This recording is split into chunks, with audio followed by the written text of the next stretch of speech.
एक ऐसे मांगा जिनकी मांगा को शुरुआत में कई बार रिजेक्ट किया गया, जिनके कैरेक्टर्स को ओवर ड्रामेटिक कहा गया, आर्ट स्टाइल को वियर्ड, लेकिन वही क्रिएटर कुछ सालों बाद अपनी यूनिक आर्ट स्टाइल के दम पर दुनिया के सबसे फेमस आर्ट म्यूजियम लवरा में मोनालिसा जैसे फैबुलस आर्ट वर्क्स के साथ अपना काम शोकेस करते हैं। दी हीरोइक और राकी मैजिक। और आज उनकी स्टोरी का पार्ट 7 स्टील बॉलन मॉडर्न मांगा के ग्रेटेस्ट आर्ट्स में काउंट होता है, जिसे fans Vagabond, Vinland Saga, One Piece जैसे लेजेंड्स के साथ कंपेयर करते हैं। इस विंटर सीजन का ये सबसे एंटिसिपेटेड एनिमे है, पर फिर भी बहुत लोग जोजो स्टार्ट नहीं करते, क्योंकि किसी को आर्ट स्टाइल वियर्ड लगता है, किसी को स्टोरी, और सबसे कॉमन रीजन टाइम।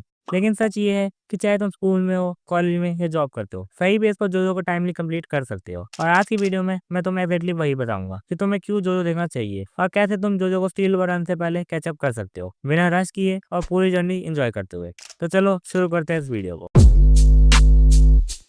हिरोहिको राकी का जन्म 7 जून 1960 मियागी जापान में हुआ। उनके फादर एक ऑफिस वर्कर थे और मॉम हाउसवाइफ, और उनकी 2 ट्विन सिस्टर्स भी है। बचपन से उनको कोई समझता नहीं था, इसलिए वो अपना टाइम अकेले ही बिताते थे, या अपने ग्रैंडफादर के यहाँ, जहाँ उन्होंने फर्स्ट टाइम डिस्कवर किया मांगा, मूवीज एंड आर्ट को। उन्होंने अपने ग्रैंडफादर से ही सीखा एक्सपेरिमेंट्स करना, कि वो कुछ भी क्रिएट कर सकते हैं, नो मैटर व्हाट, कि वो अच्छा है या नहीं। ही स्टार्ट ड्राइंग इन किंडरगार्टन और फर्स्ट ग्रेड। वो ड्रॉ करते थे अपने फेवरेट कैरेक्टर्स को।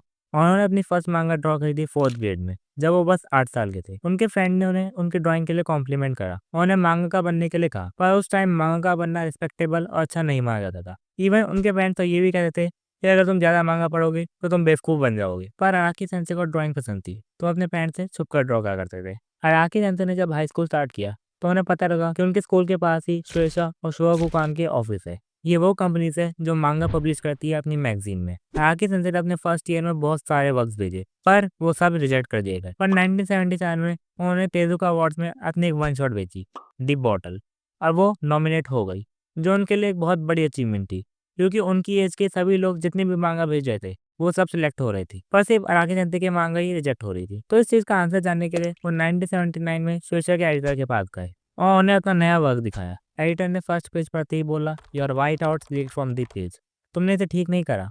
और वो हर एक पेज के साथ उन्हें क्रिटिसाइज कर रहे थे, जिसमें अराकी सेंसे ने अपनी कितने टाइम की मेहनत लगाई थी।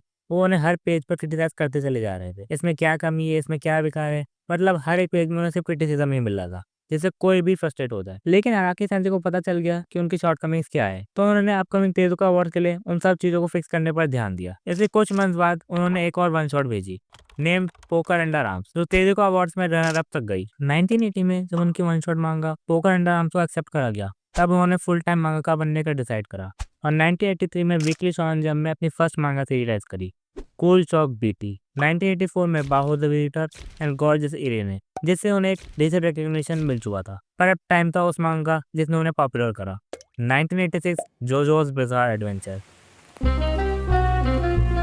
जब जोजो सीरीज स्टार्ट हुई तो उनको स्टार्टिंग में सपोर्ट नहीं मिला, पर ऐसा क्या हुआ कि आज जोजो इतना पॉपुलर है? उसके लिए तुम्हें थोड़ा पास्ट में चलना पड़ेगा। अराकी सेंसे ने बहुत बार अपनी मांगास भेजी थी, जिसमें उनको रिजेक्ट कर दिया गया था, क्योंकि वो लोगों को ठीक से हुक नहीं कर पाती और उनमें कुछ ऐसा यूनिक भी नहीं था। ऑल्सो अराकी सेंसे को पेंटर्स लाइक पॉल गॉगिन और जेस्पर जॉन्स पसंद थे, जिससे उनका आर्ट में इंटरेस्ट बढ़ गया, और साथ ही में उन्हें स्कल्पचर भी पसंद थे, like how they bend themselves, जिसने जोजो को बचाया। अब आओ 1986 में जोजो की पब्लिशिंग टाइम पर। अराकी सेंसे को अपना एक्सपीरियंस भी मिल गया था, तो उन्होंने जोजो में फैशन को इंक्लूड किया, फ्रॉम फैशन डिजाइनिंग, और पोजेस को ऐड करा, जस्ट लाइक स्कल्पचर्स, जो जोजो का आज एक यूएसपी भी है। इन सब ने और उनकी स्टोरी ने उन्हें बहुत अच्छा पुश दिया। As I said in my previous videos, उस समय उन्होंने वो स्टेप लिया जो कोई सोच नहीं सकता था। उन्होंने अपने मेन कैरेक्टर को ही मार दिया, not a spoiler by the way, जिससे लोगों को हुक करा। पार्ट 3 स्टारडस्ट क्रूसेडर ने जोजो की पॉपुलैरिटी को स्काई रॉकेट करा, क्योंकि उसमें फर्स्ट टाइम स्टैंड दिखाए गए, एडवेंचर दिखाया गया, some of the best fights, memes and manga panels. जो पार्ट 3 पर एंड होने वाला था, तो उन्होंने स्टोरी को और बढ़ाया, जो एक्चुअली हर पार्ट के साथ प्रोग्रेस करती चली गई। हमें पार्ट 6 जैसी ग्रेटेस्ट एंडिंग्स विटनेस करने को मिली। और वही आर्ट स्टाइल जो कभी वियर्ड कहा गया था, उसी आर्ट स्टाइल की वजह से अराकी सेंसे पहले मांगा आर्टिस्ट बने, जिन्हें दुनिया के सबसे प्रेस्टिजियस आर्ट म्यूजियम लोवरे पेरिस में अपना काम शोकेस करने का इनवाइट मिला। और इसके बाद वो हुआ जिसमें जोजो और अराकी सेंसे दोनों को सबसे ज्यादा बड़ी limelight the, part 7 steel ball run, the best part, जिसने हर एक जोजो फैन को रियलाइज करा दिया कि how great this story is. और इसीलिए पार्ट 7 की हाइप सिर्फ न्यू सीजन की हाइप नहीं है, ये एक ऐसी आर्क का डेप्शन है जिसे जोजो का पीक माना जाता है।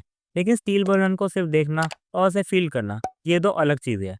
क्योंकि जोजो का इम्पैक्ट तभी आता है जब तुम उसकी जर्नी को एक्सपीरियंस करो। अगर तुमने पहले जोजो नहीं देखा तो तुम उस पीक को बिल्कुल समझ ही नहीं पाओगे। इसलिए अगर तुम्हें स्टील बॉल रन का एक्सपीरियंस लेना है तो अब जोजो स्टार्ट करना सबसे सही टाइमिंग है। लेकिन यहाँ एक प्रॉब्लम आती है, जोजो लॉन्ग है, डिफरेंट पार्ट्स है और लोगों को लगता है इसे कंप्लीट करना बहुत टाइम कंज्यूमिंग होगा, पर ये काफी सिंपल है। अगर तुम सही ऑर्डर और सही पेस पर फॉलो करो तो स्टील बॉल रन से पहले तुम जोजो को इजीली कैचअप कर लोगे। और अब मैं तुम्हें एग्जैक्टली वही बताने वाला हूँ जिसे तुम बिना रश किए पूरी जोजो जर्नी कंप्लीट कर सकते हो। सबसे पहले पार्ट 1 और पार्ट 2, फैंटम ब्लड और बैटल फ्रेनेसी, ये दोनों मिलाकर सिर्फ 8 घंटे हैं।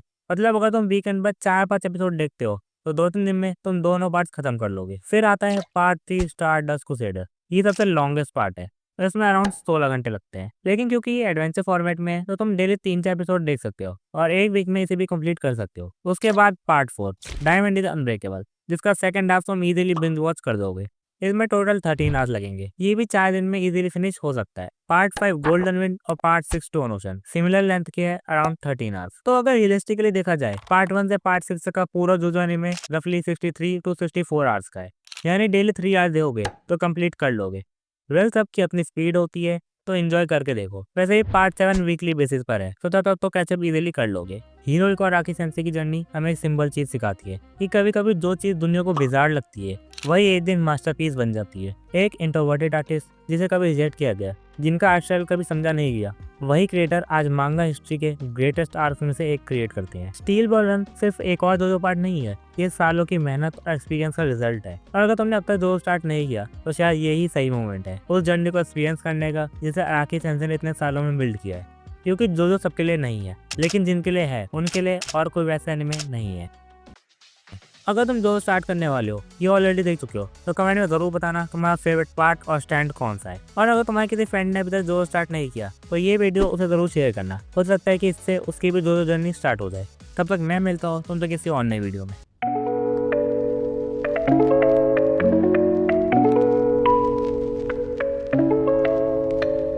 やれやれだぜ。